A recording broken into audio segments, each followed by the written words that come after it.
Hello, hitting family. Here are two ideas I want to share with you today.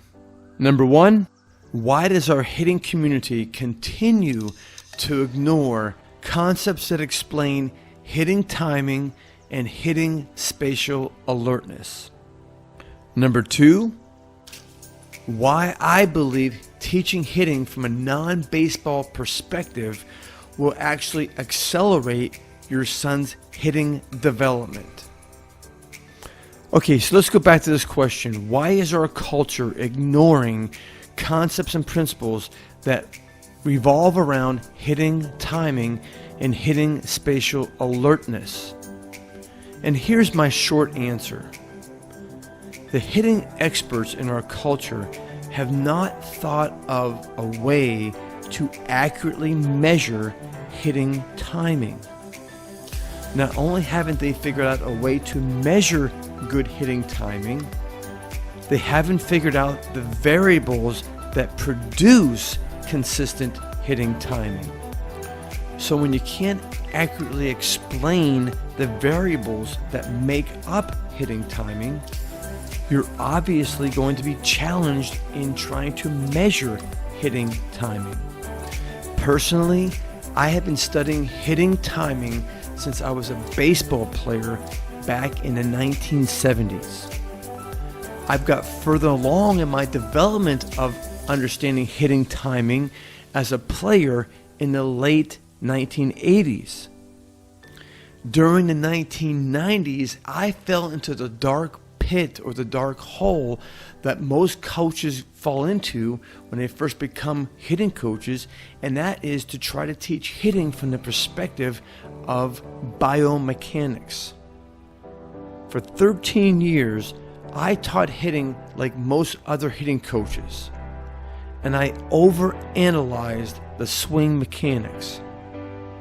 Around 2007, I finally woke up and I began to teach hitting not from the coach's perspective, but from the player's perspective. I taught hitting from the perspective of a baseball player, a baseball hitter. And I embarked on a journey of studying and researching hitting timing and hitting spatial alertness. Now this leads me to the second point I want to make in this video. I know what I just said, and that's I teach hitting from a baseball player, baseball hitter's perspective.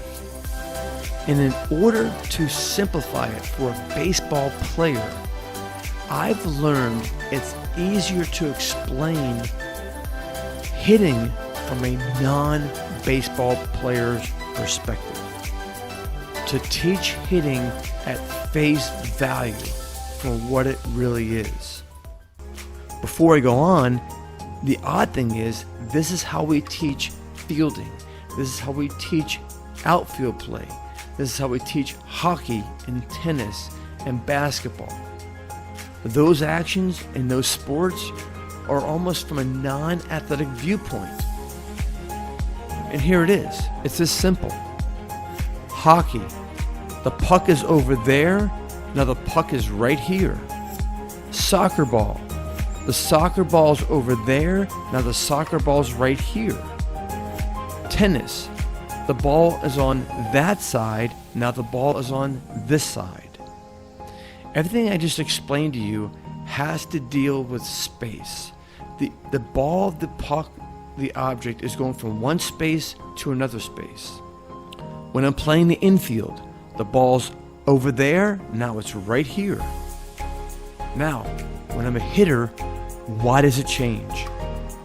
The non-baseball person is watching the pitcher throw the ball and says to himself, the pitcher lets go of the ball flies into the air towards the batter. The batter takes his bat and intersects the space the ball is moving into with his bat. For the most natural elite hitters, this is how simple hitting is. Just listen to Barry Bonds. He says he just intersected the ball with his bat. It was like, all I tried to do was catch the ball with my bat. I don't care if you throw 100 miles an hour. I don't care if you throw 120 miles an hour. There's a catcher behind home plate, and that catcher catches that ball every time with a glove. Only thing I did was change the object from glove to a bat, and all I gotta do is catch it. From glove to a bat, and all I gotta do is catch it. In other interviews, he says it like this: the catcher has to catch the ball. I tried to catch the ball with my bat before it got to the catcher. And this is a completely different hitting mentality than what our hitting culture is programming our hitters to do.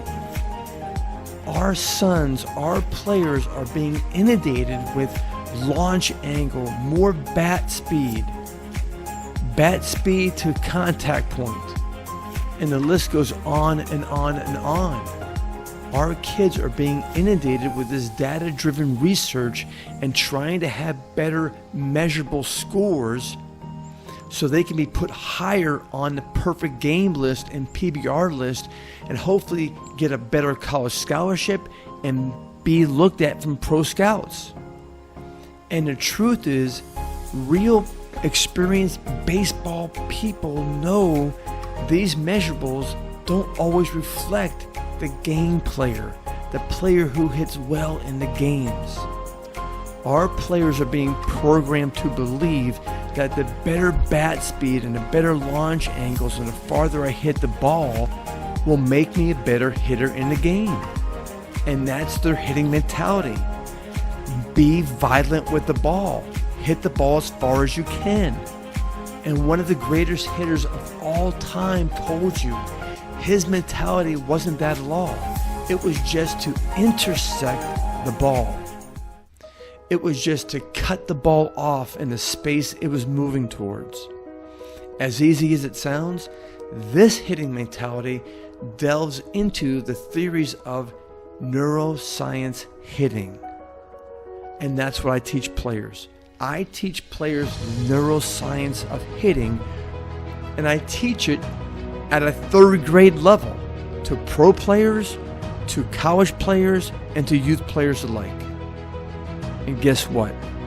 It works. Players begin to hit better when it counts the most in a live game. Do what I did. Stop ignoring the reality. Start training hitting at what it is at face value.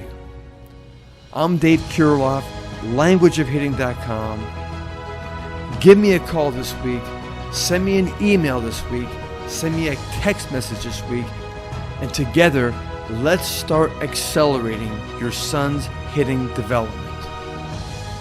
Knowledge creates confidence.